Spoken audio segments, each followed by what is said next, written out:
So I think that's really what my generation is going to be showing, the normalization of the Black man.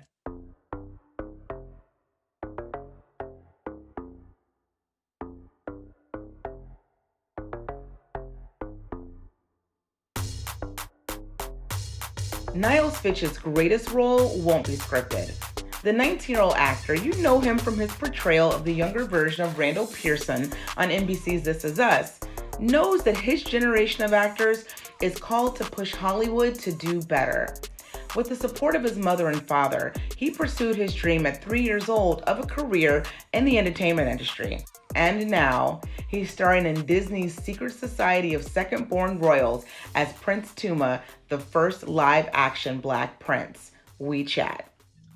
So you started in this business at 3 years old. What made you so sure that this was an industry that you wanted to enter at that time? Well, at the age of 3, I don't think you truly understand. Yeah. However, for my parents, it was really just a way for them to get, college money for me. That's really how my dad presented it to my mom. Like, Mhm. you know, this is an easy way for him to get college money, and then if it's something that takes off, then we'll, address that, Mhm. when we get there. Yeah. And it started off as me doing print and modeling. And then that turned to, guest commercials and like guest star roles on like Tyler Perry shows and stuff like that in Atlanta. What was the moment, especially as you look back on it, that made this all feel very real? When I actually did have my first commercial, it was more of a solidifier for my parents that, all right, this is something that we're going to push, because they saw how comfortable and how happy I was. Because when you're at that young age, it's really hit or miss when you Right. show up on set. It's either you look at it as like it's fun, or you get tired of having to do a bunch of takes. And my dad didn't see that in me. So I remember my parents tell me, I don't remember, but they tell me when he came home, he told my mom, like, oh yeah, I see it. Like, this is, you know, this is what he should be doing.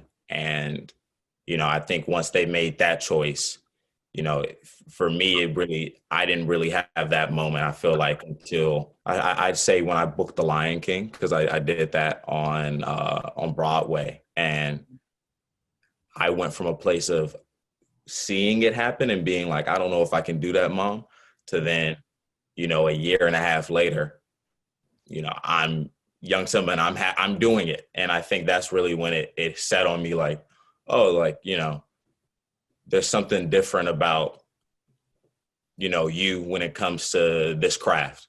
That's amazing. And you guys actually relocated because your career was taking off. Was there like a sit down at the kitchen table to discuss really being, all hands on deck to support the growth of your career? No, and I don't think it should have been. My opinion shouldn't matter as a 11-year-old kid. Like, my opinion matters to the extent of, is this something that you want to do? Like, are you ready if we take that commitment? That was really the only conversation that was had with me. How, but my parents really had to have a bunch of conversations because they had their own business in Atlanta. They were already set up in Atlanta. That's where they grew up. They had all their friends, family, and stuff in Atlanta. So it was more of them having to talk and be like, okay, how do we do this? Or how do we set him up for success? And of course, the role as young Randall Pearson is fantastic. People love it. People love you in it. How did that role come to you, and what was that process like? For me, when I moved to LA, I moved with a plan. You know what I'm saying? Something that I had set my mind to. I got the call for This Is Us. So, I don't book it. And then 2-3 months later, I get a call randomly when I'm coming back from school. And they're like, we want to bring you back in. It's a next day call. I go in.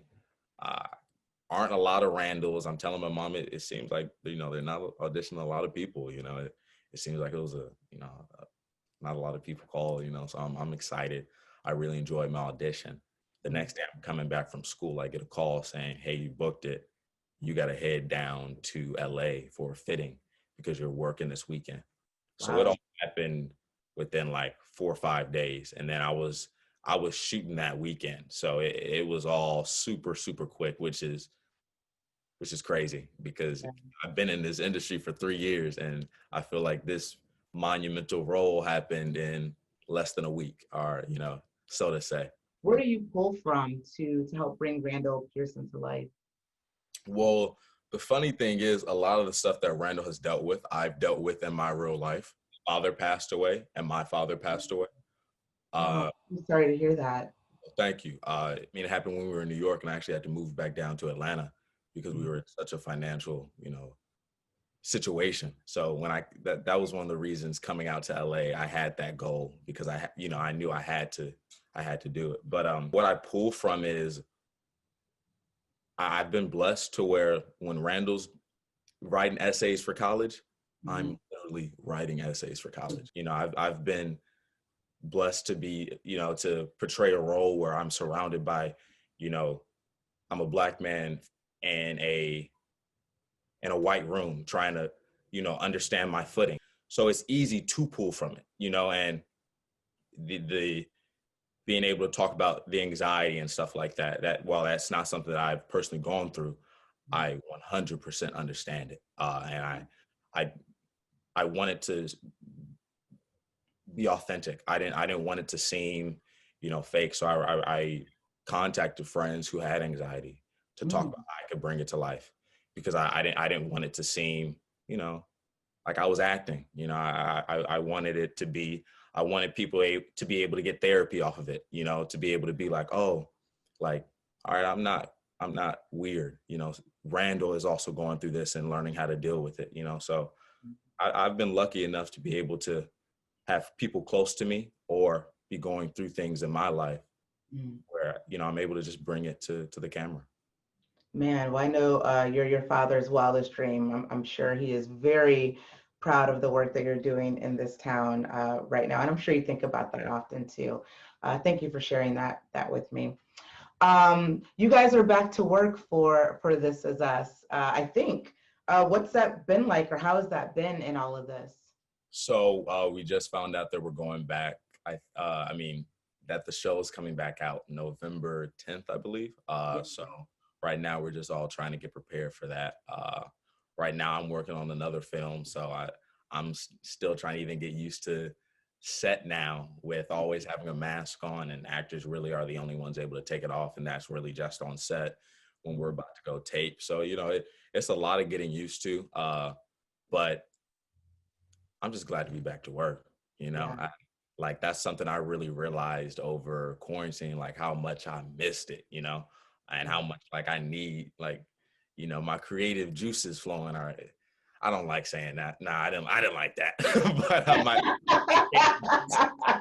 I love that. Well, you have more great work coming because, of course, you have this fantastic film that's premiering on Disney Plus in the month of September. Tell me a little bit about the Secret Society of Second Born Royals. Did I get that right? built it. You Okay. nailed it. Yes. So Secret Society of Second Born Royals is kind of like Avengers meets Kingsman. I don't know if you've ever seen either of them, but Yes, yes, you know, and yes. kind of like that we're a secret society of like teenage kids with abilities, and trying to learn how to do that and traverse this world where there's royalty and you know uh, that whole aspect. So I'm really excited. My role Tuma, he's real grounded. Uh, he's not a stereotype. Like that's something that I really cared about because if I'm the first Black Prince, I don't want to be the first Black Prince and live action Black Prince. Let me correct that before the Disney fans get on me.